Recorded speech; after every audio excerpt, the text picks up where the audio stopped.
Euro bondholders. This has reduced our debt levels, our public debt levels, from 78% of GDP to 72% of GDP. In fact, from September to October 2024 alone, our debt levels reduced by 68 billion Ghana cedis. It is instructive to note, therefore, that with a total public debt level of 721 billion Ghana cedis, which President Mahama was talking about, which is 72% of GDP, our record on debt sustainability is better compared with President Mahama's debt to GDP ratio of 73.1% by the end of 2016 when he left office. This, therefore, does not give the President a good standing to teach us lessons on debts. The energy sector debt at the beginning of 2017 stood at $2.5 billion. According to the Ghana Energy Sector Recovery Program, the energy sector was badly managed by President Mahama to the extent that the debts could reach $12 billion in 5 years if nothing was done about it. President Akufo-Addo ensured that this did not happen. And we ended our administration with $2.4 billion debts in the energy sector, less than the $2.5 billion we inherited from President Mahama in 2016, and notwithstanding the fact that President Akufo-Addo kept the lights on. The MPP administration kept the lights on by spending $6.2 billion in the process over 7 years, with 2024 expenditure on energy alone standing at $1.4 billion. It is important to state also that the bulk of the ECG debts the President referenced in his address came from excess capacity payments because of take-or-pay energy contracts signed by President Mahama. These payments could not be reflected in electricity tariffs because PURC allows for only the cost of energy consumed to be in tariffs and not the cost of contracted energy. This is what resulted in the debts. And so we ask, as we often do, now who caused them? President Mahama should have been the last to come talking about energy sector debts when the bulk of the debts were caused by deals that he signed in his previous administration. Even with these debts from President Mahama's energy deals, Nana Akufo-Addo kept the lights on. We expect the President to do the same. Keep the lights on, Mr. President. The President refers to some 55 stall projects funded from external resources because of non-disbursement of $2.9 billion, pales in the shadow of the savings we have made for Ghana, which he's going to be a beneficiary of anyway. The consequent savings Ghana is making through the rescheduling of the debt service in respect of this project shows that our debt management strategy was masterstroke. The reason the President must applaud us rather than doing politics with it. We wish to state, without any equivocation, that unlike the NDC, the MPP administration borrowed to develop our country. By the end of our administration, we increased the size of GDP by $20 billion and created 2.3 million jobs in 8 years, the highest job creation of any government since independence. This contrasts with the previous Mahama administration, which supervised a contraction in GDP by $10 billion between 2013 and 2016. The President's assurances to bondholders about his commitment to unmatured coupons is good. That is what this government must do to continue to increase investor confidence in the economy. However, to present this as a new policy or measure is to play mischief. The honoring of the matured coupon payment of 6 billion Ghana cedis in cash and 3.4 billion Ghana cedis in kind due in February 2025 to all domestic debt exchange program bondholders, which President Mahama's government did, was the fourth of these payments. The previous 3 payments honored under the MPP administration. So it is not new. I was even shocked because when we did the payment, the 3 payments, it was the Ministry of Finance which issued statements. I was shocked that for the 4th payment, the President himself issued a statement as if to say that this is an achievement. This is the first time this is happening. I was very shocked. And I was wondering how the professionals at the finance ministry, who usually do this, were feeling. I was wondering. Such professionals have been have been asked to shut up for the president to do that job.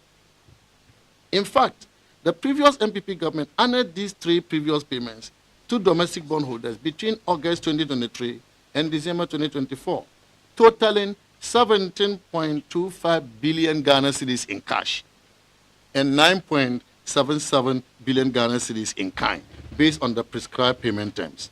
Also, individuals who did not tender their bonds were paid coupons amounting to 515 million Ghana cedis at various times between 2023 and 2024, in line with the MOU signed between the government and the coalition of individual bondholders. And we did these payments without all the noise about sinking fund. The breakdown of the payments were as follows. First payment, August 2023, total payment of 8.55 billion Ghana cedis. Second payment in February 2024, total payments of 9.11 billion Ghana cedis. And the third payment, August 2024, total payments of 9.35 billion Ghana cedis. Energy sector. The government's handling of the power situation has increased uncertainty about economic growth prospects this year.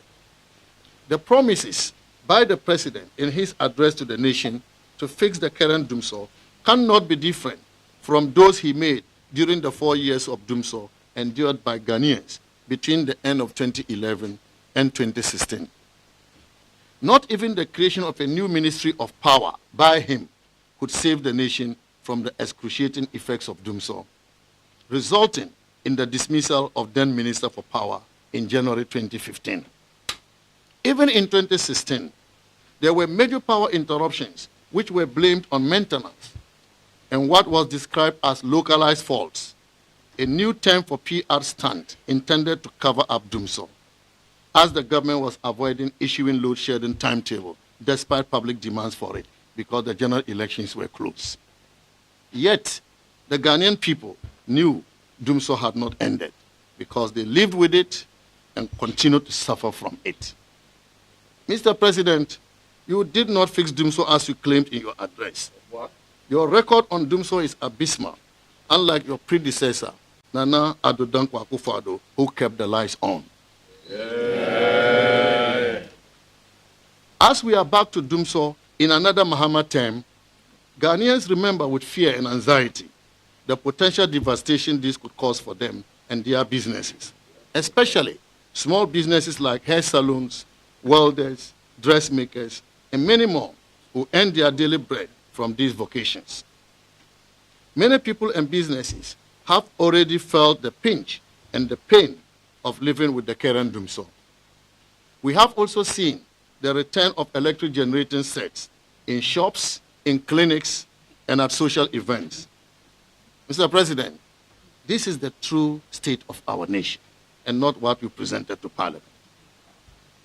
To ameliorate the impact of these erratic power challenges, we, the mighty minority, call on the government to publish a load shedding timetable today to help people and businesses plan effectively to offset some of the losses the economy is currently suffering from.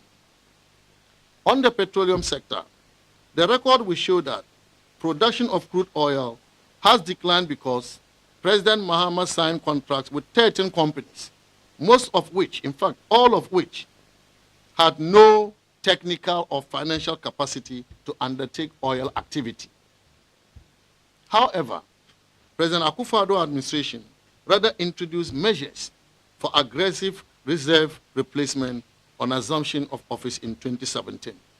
As a result of these measures, between 2018 and 2022, 7 discoveries of crude oil were made. Ladies and gentlemen, as industry watchers know, the COVID-19 pandemic slowed down operations across the oil industry in the world, which affected the appraisal of these discoveries in Ghana.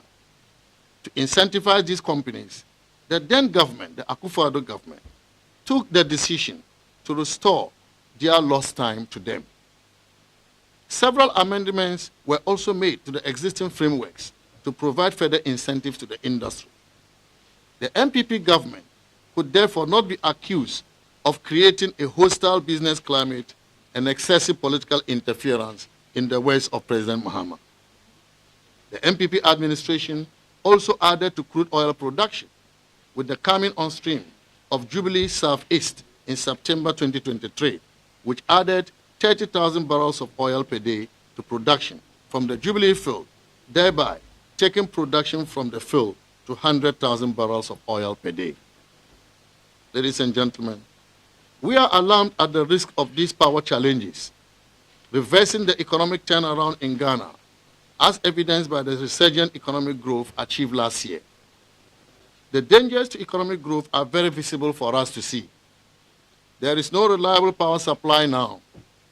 Investors are being turned away by a government that is baselessly painting a bad picture of its own economy. And contractors are not being paid, despite the 68 billion Ghana cedis approved by Parliament for the government to spend in the first quarter of the year, and notwithstanding the significant amount of revenue at their disposal to meet these spending requirements, including, for example, the over 5 billion Ghana cedis buffer left for them, the 8.7 billion Ghana cedis collected by Ghana Revenue Authority for January 2025 alone, and about 67 billion Ghana cedis borrowed in less than 2 months. Many government projects have halted as a result, and the resultant job losses by young Ghanaians is very painful and unfortunate. Therefore, ladies and gentlemen, the prospects for growth, economic growth, in this first quarter of 2025 remain weak and sluggish, and the government must change its economic management strategy as soon as possible. The Mahama administration made a lot of political gains by highlighting the plight of young Ghanaians who were yet to get jobs after over 2 million others had gotten jobs in the 8 years of the MPP administration. They promised 2 more people for each job under the 24-hour economy program. Ladies and gentlemen, it is now a notorious fact that to create vacancies for the purpose of employing NDC youth, the Mahama administration has sacked thousands of young Ghanaians who had been properly employed by the previous administration. The termination of the jobs of young Ghanaians, which has become synonymous with Mr. President Mahama, who we now prefer to call Terminator 1, is a sign of what is yet to come. Sacking people from employment and replacing them later with others does not amount to job creation. What the people of Ghana want are new jobs for those yet to be employed. President Mahama knows that the programs he outlined in his statement, Nkoko, Nkitinkiti, and the rest, cannot create sustainable jobs for the Ghanaian youth. Hence, the resort to termination of existing jobs for future replacement to shore up his job numbers.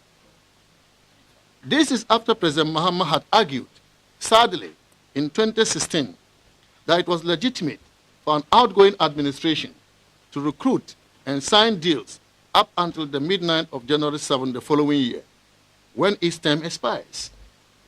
Not only are these double standards worrying, but the dismissals will no doubt worsen the unemployment situation which he promised to fix. The thousands who have been dismissed have been condemned to suffering and hardship. The fight against Galamsey has been difficult, no doubt. The President Mills struggled with it. President Mahama struggled with it in his first term. And despite the best of efforts, President Akufo-Addo also struggled with it. After having made so much propaganda about it, while in opposition, key NDC figures appearing before Parliament's Appointments Committee could not substantiate any of the propaganda allegations of the MPP being complicit in the Galamsey phenomenon. In contrast, media networks are now reporting that weeks after the election, In contrast, media networks are now reporting that weeks after the election, known NDC kingpins in the Ashanti region have invaded some forests and commenced galamsey activities there. Also in the western region and the eastern region and western north, all over. The president is quiet, is silent on all this. On the 19th day of January 2025 edition of the Ghanaian Daily Graphic, it was reported that illegal miners numbering about 60 breached the Anglo Gold Ashanti Mine security fence and intruded at Cote D. The aim of the illegal miners was to enter the deep decline. The decision to enter the deep decline was because of a promise made to these illegal miners by the leadership of the NDC during the campaign. The promise was to assist them to illegally mine in areas which had been legally acquired by the Anglo Gold Company. Also, the Minister for Lands and Natural Resources, speaking to Parliament on February 19, 2025, raised a very disturbing issue of insecurity, leading to an alarming rate of illegal mining activities within the nation's forest reserves. 9 out of the 44 forest reserves have been completely taken by illegal mining thugs with impunity. Our security agents and the Forestry Commission no longer have access to these forest reserves. We wish to ask, since when thugs involved in illegal mining became more powerful than our well-trained security agents? This is the true state of the fight against galamsey, for which reason the President's address was scanty on any real steps to tackle the canker. Infrastructure development. The President conveniently omitted from his address the strides made in the housing sector under the immediate past administration. This included the completion of some of the stalled projects inherited in 2017, like the Asokori Mampong housing project, resumption of works on the Adenta SHC estates, and the selection of the private partner to commence work on the completion of the Saglime project. Additionally, 1,000 homes were delivered to the security services, 1,000 homes delivered by the TDC, and nearly another 1,000 homes by the State Housing Company. The administration also set up the National Home Ownership Fund that has delivered about 500 homes so far.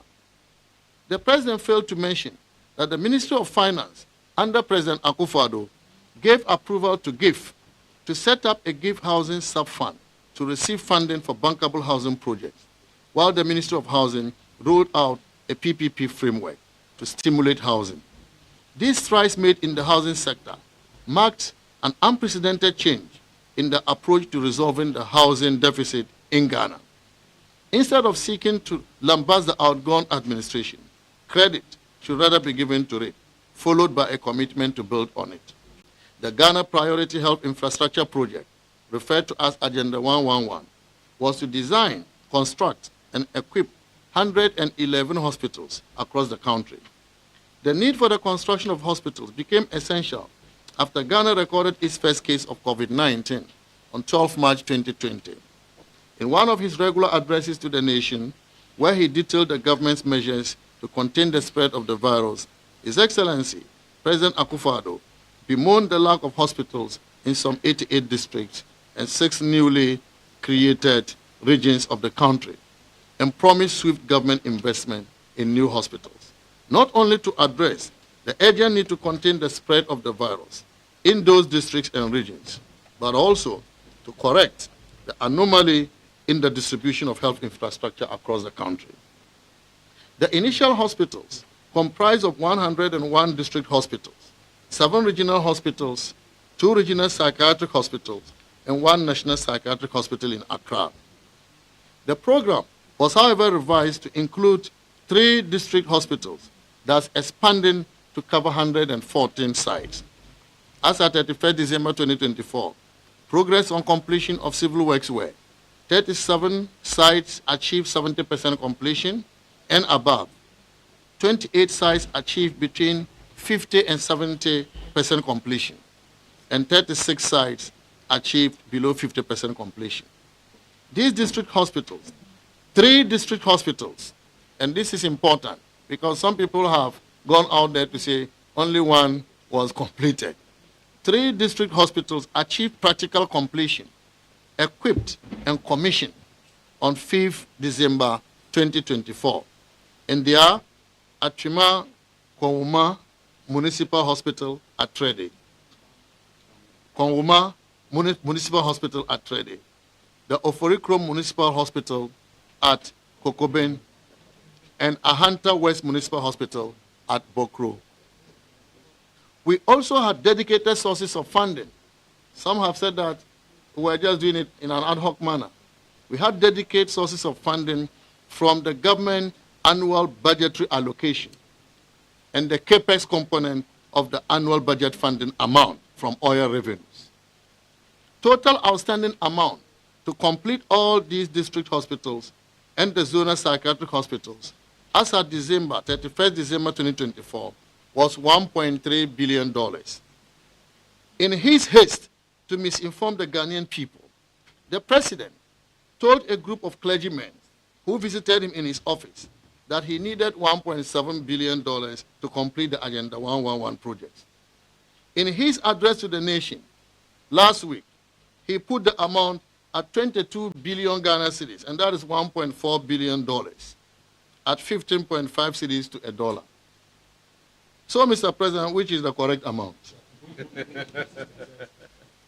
We have taken note of the new government's plan to abandon these projects by proposing to relaunch the ABFA from oil revenues used in financing these projects to other projects. This is unacceptable, Mr. President. And this certainly will lead to significant cost overruns, which will later come to hurt our country. The NDC has resorted to a deliberate distortion of road sector data as a way of undermining the work the MPP administration has done.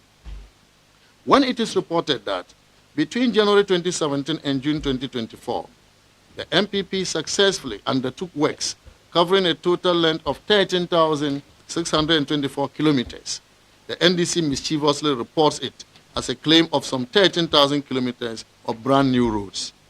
We have always made it clear that this figure represents the total kilometers of roads we worked on, including construction of brand new, reconstruction of dilapidated roads, rehabilitation of bad roads, and upgrades of roads in poor condition. This is a major achievement when compared to the NDC's paltry 4,636 kilometers delivered by the Atta Mills and Mahama administration over the entire 8 years in office, covering the same scope of works. So we are talking about 13,624 kilometers versus 4,636 kilometers. And yet they say we criminally mismanaged the economy. Ladies and gentlemen, between 2019 and 2016, the Atta Mills and Mahama administration managed to complete only 5 interchanges. And I mean just 5 in 8 years. Contrast this with the 9 interchanges delivered under the Akufo-Addo-Bawumia administration. Additionally, the MPP started works on at least 13 other interchanges. In fact, our performance in the road sector has been so impressive that the World Bank Country Director stated on 7th August 2024 that in terms of road density, kilometers of road per 100 square kilometer land, Ghana has road access that exceed the regional average. 32.8 kilometers per 100 square kilometers in Ghana versus 17 kilometers regional average in Africa. That is nearly double the regional average. Ghana is also above the regional average in terms of rural accessibility. In Ghana, 63% of the population lives within 2 kilometers of all weather routes, as compared to only 47% in the Africa region. We must celebrate our achievements, ladies and gentlemen, irrespective of who is doing it. We must celebrate our achievement, irrespective of who is doing it. If it is Nana Akufo-Addo who did it, let's celebrate. If Mahama did it, let's celebrate. But we must celebrate our achievements as a country. Ghanaians can judge for themselves when it comes to roads and infrastructure. The record is clear. Our vision, our delivery, and our impact far surpass anything our predecessors achieved. Education, and we have the education minister, former education minister here.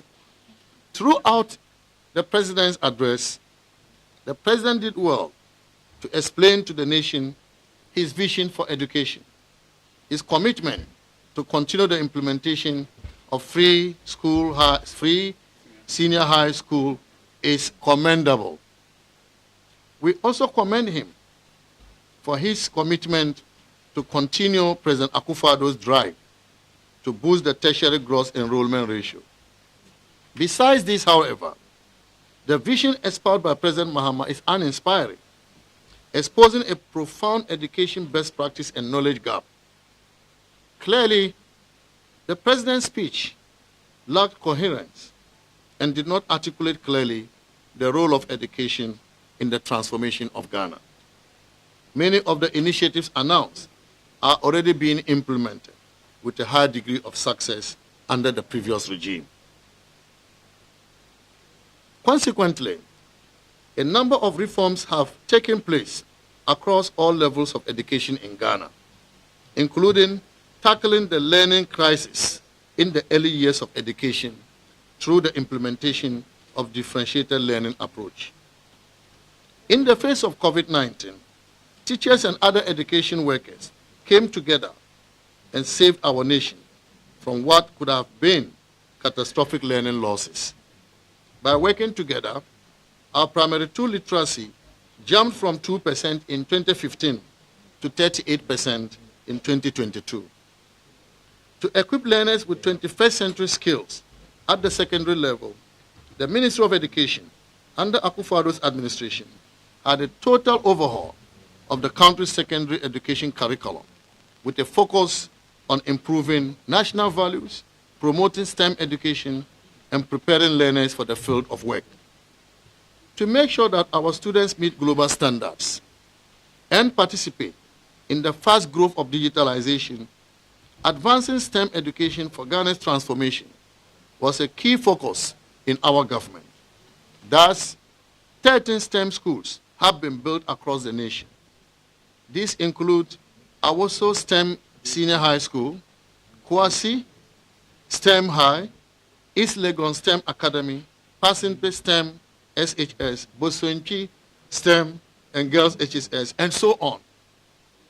In addition to that, over 20 STEM centers have been built in existing schools across the country. Contrary to the assertion by the president that the Ghanaian education system is outmoded, we have rather enhanced our education system during the last few years. An education system that has introduced courses like biomedical sciences, engineering, aviation, manufacturing engineering, robotics, and so on. We have also built science and engineering labs across the country. This system of education cannot be described as outmoded. It cannot be described as outmoded. Robotics.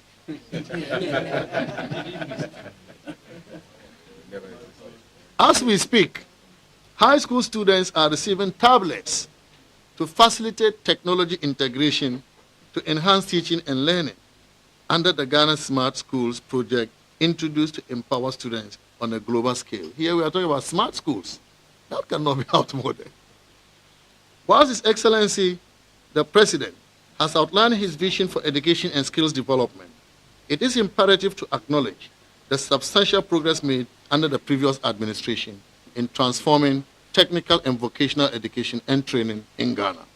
In 2017, the TVET sector was uncoordinated, and some 17 ministries were engaged in some form of TVET regulation and delivery, and therefore made coordination across the landscape quite challenging, since each of the TVET institutions were taking direct instruction from their ministries and legislations. Almost all the workshops in the TVET institutions were filled with obsolete tools and equipment, and outdated curricula as well. The sector was not responsive to the needs of industry. The linkage between training providers and industry was very weak, which caused mismatches in the demand and supply.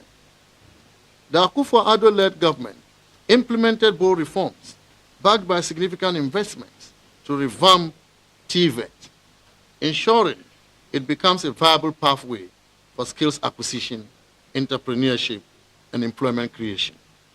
Some of the key interventions and accomplishments in the sector include the establishment of the Commission for TVET and the Ghana TVET service, introduction of free TVET into the free senior high school policy, leading to a massive jump in 3-year enrollment from 41,696 students in 2016 to over 172,473 students in 2024.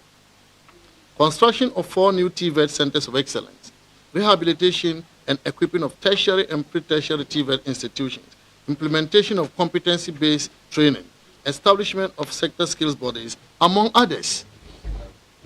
We have laid a very solid foundation for TVET transformation in Ghana. The focus should now be on consolidating these gains rather than presenting an inaccurate narrative that disregards these achievements. The future of TVET in Ghana depends on building upon those robust interventions to further enhance skills development and economic growth based on our proposed TVET policy that focuses on just transition, governance, access, quality, sustainable and efficient financing, research and innovation, competency-based training, and environmental sustainability. A little on the judiciary. The president complained about politicization of the judiciary and the need to make it independent. This is very unfortunate.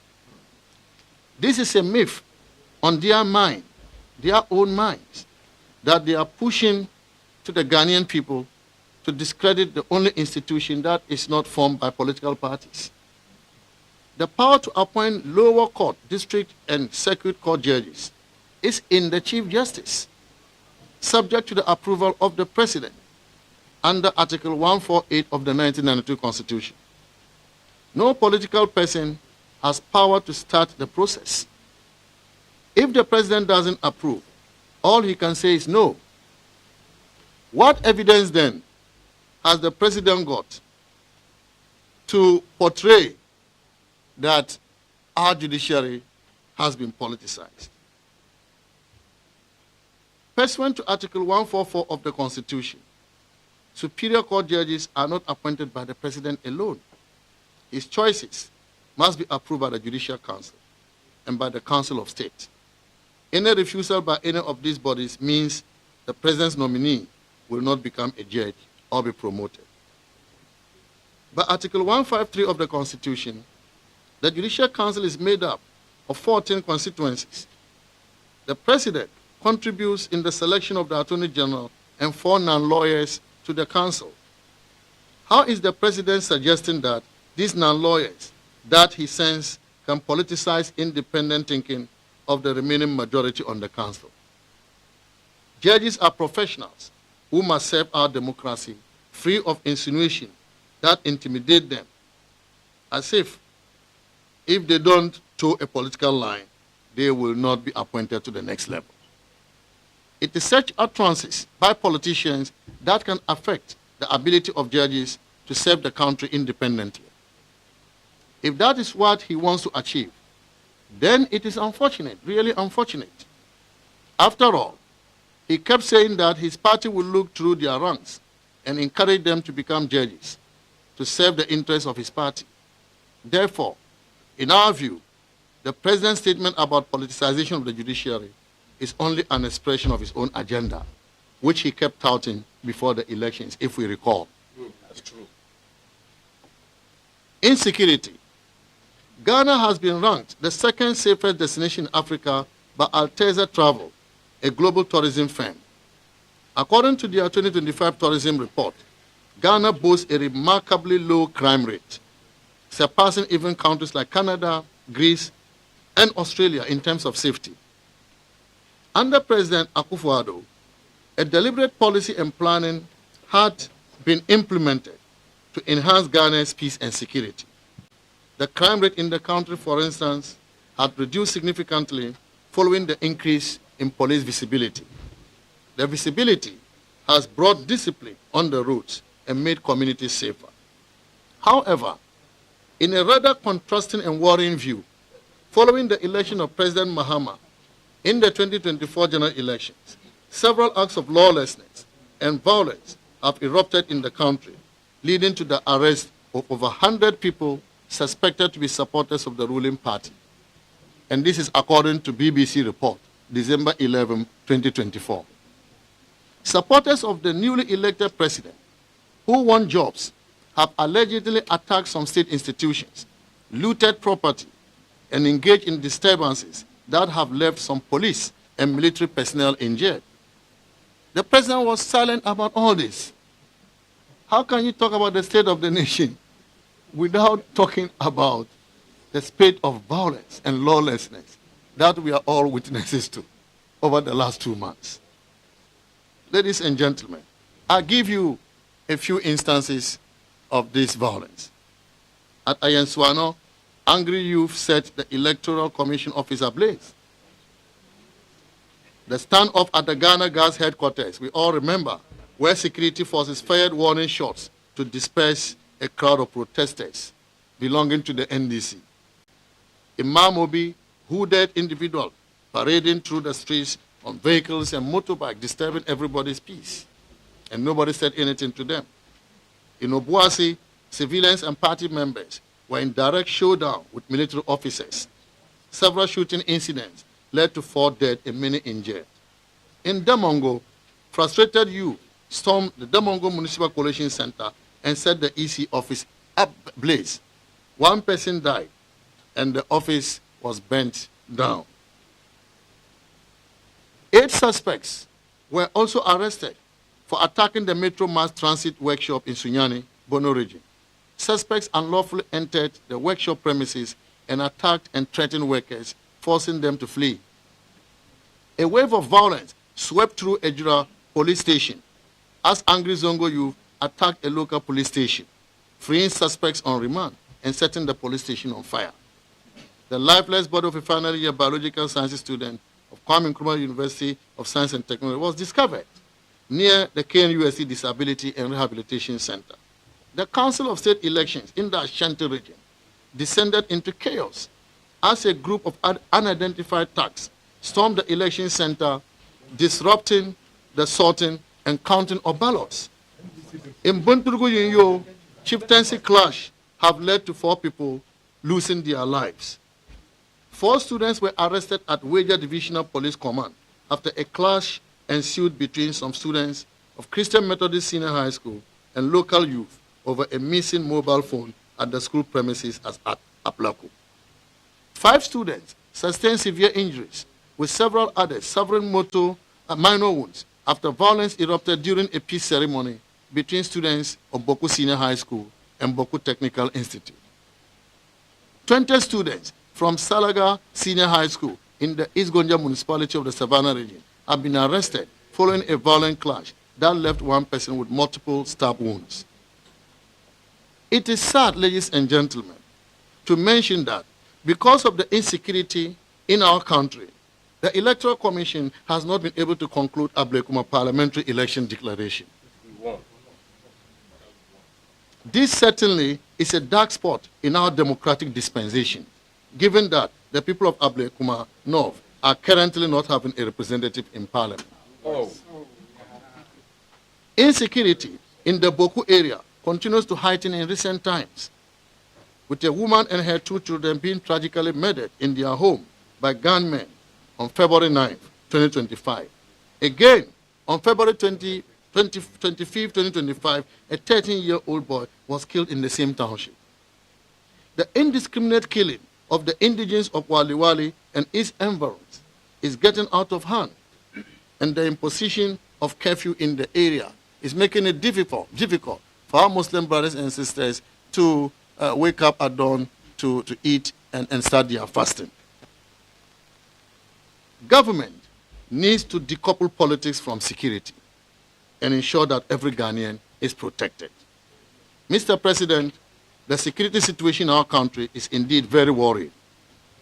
As you refuse to act decisively, the security agencies have become powerless, and this continues to embolden thugs of your party who visit mayhem on innocent Ghanaians daily. Sadly, the homes of some former public servants have been raided in Rainbow style. That can only be akin to what happens in a military coup d'etat. For many Ghanaians, this is reminding them of the dark days of our nation's history. The president must act, and indeed, action is required now. Rather strangely, whilst officials of the MPP administration are being harassed and investigated, former officials of the NDC government who were on judicial trial have been cleared of all criminal charges against them, and in some cases have been rewarded with juicy appointments, like the current governor of the Bank of Ghana. Yes. Today, we are being told that crime has party colors, and our country has been turned into an animal farm, where 4 legs good, 2 legs bad. In conclusion, ladies and gentlemen, we, the mighty minority, are ready to do our work. We are ready to do our work to provide truthful information to the Ghanaian people on the affairs of our nation, especially as the government is holding a national economic dialogue, which is intended to whitewash the unfounded and baseless claims of the mismanagement of our economy under the erstwhile MPP administration. That is what they are doing there. They are even scaring the people of Ghana further by putting out unaudited outstanding claims on government. And we will expose this mischief at the right time. Yes. We believe that these unholy moves by the NDC are intended to buy time to cover for its incompetence in managing the economy and to establish the basis for increasing taxes and introducing new taxes in the 2025 budget statement, even as they are promising to scrap e-levy, COVID levy, and others. Ladies and gentlemen, I want to ask you, does it make sense to scrap e-levy and betting tax and replace them with new taxes on the telecommunication industry? They are bringing back VAT on telecommunication. They are increasing the growth and sustainability levy on the mining industry. And they are bringing back VAT on the financial services and real estate industries. Wow. All these taxes will be passed on to customers, to the Ghanaian people. The people of Ghana should wait for the deception of the NDC government when they present the 2025 budget. Sakawa. Taxes galore. Sakawa. This is how they intend to tax Ghanaians to collect their target of 200 billion Ghana cedis in tax revenues this year. This NDC government accused us, the MPP administration, of overtaxing the people of Ghana, because by the end of 2024, the MPP administration collected 152.9 billion Ghana cedis, and that was 17% tax to GDP ratio, taking it from President Mohammed's 13% in 2016. How do you then turn around to expect to collect 200 billion Ghana cedis in an economy you call a broken economy? Ladies and gentlemen, we, the mighty minority, will join the people of Ghana to resist any attempt to smuggle in new taxes or increase existing taxes. We owe it a duty to hold the government accountable for their promises to the people of Ghana. We can only accommodate scrapping of taxes. We cannot accept new taxes or increase in taxes. Ladies and gentlemen, as a country, we have come a long way, working closely with our key stakeholders, including the IMF, World Bank, the African Development Bank, our bilateral partners, domestic and international investors, and more importantly, the Ghanaian people, who have sacrificed so much to see us get this far. We can assure you all that our partners and most of the people of Ghana are not happy because the president used his State of the Nation address, in fact, the false State of the Nation address, to reverse the gains made, especially towards building confidence with investors. The president has painted the picture of a country that has been economically mismanaged, when in fact we have turned the corner from what we have all come to know was the worst economic crisis in Ghana following an unprecedented global crisis between 2020 and 2022. Even when they were confronted with a domestic challenge in the form of doomsday, they ran to the IMF to save the economy. How much more a crisis that plagued the entire world, including our country, and in no mean a proportion. What the president has done is like putting a gun on one's head and pulling the trigger. Investors had felt the hope of a resurging economy in Ghana and were looking forward to the new things the president was bringing to consolidate the gains. The president has effectively told them to go away because the economy is in crisis, contrary to the evidence. The cost of living crisis is a global problem. It's a global problem, and we all know that. But that cannot be used to degrade the entire economy in the face of overwhelming data pointing to the contrary. And in addressing the cost of living crisis, the president himself walked or drove himself to a meeting with leaders of the labor union to assure them he was on top of his job, only to offer them 10% increase in the base pay.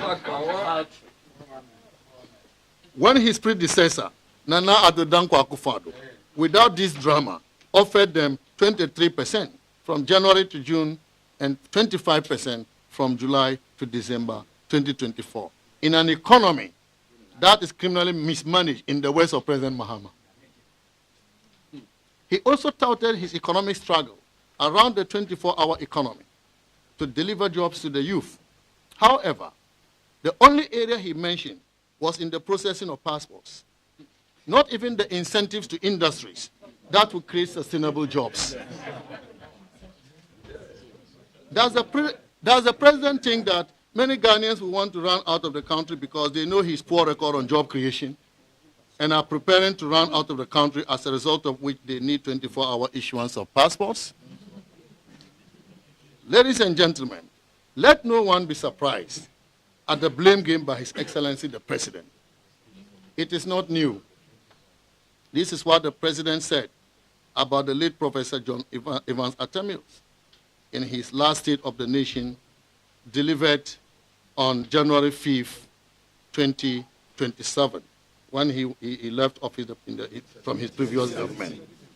2017, January 5th, 2017, in which he blamed the poor performance of their first 4 years, during which he served as Vice President. And I quote, Mr. Speaker, we inherited in 2013 an economy that was running a high deficit with increasing inflation and interest rates. Mr. Speaker, we inherited in 2013 an economy that was running a high deficit with increasing inflation and interest rates. It was also characterized by a rapidly depreciating currency. This unstable macro environment created an unfavorable investment environment for both indigenous and foreign capital, as well as investors. Our forum at Senchi was an attempt to forge a consensus for a homegrown fiscal consolidation program. The Senchi outcome eventually became the basis for the IMF Extended Credit Facility program we are implementing. Unquote. This is President Mahama's statement about the government he served as Vice President. So, ladies and gentlemen, it appears we are back there. We are back there with another round of blame game. And don't forget, and another national economic dialogue. And don't forget, with the same Dadanua, His Excellency John Dramani Mahama, who promises to create jobs and begin by firing those who have jobs. Ladies and gentlemen, fellow citizens, this is the true state of the nation, which the mighty minority has presented to the Ghanaian people. Yeah. May the Almighty God bless our nation and make her great and strong. And thank you very much, fellows. So, ladies and gentlemen of the press, that is the true state of the nation.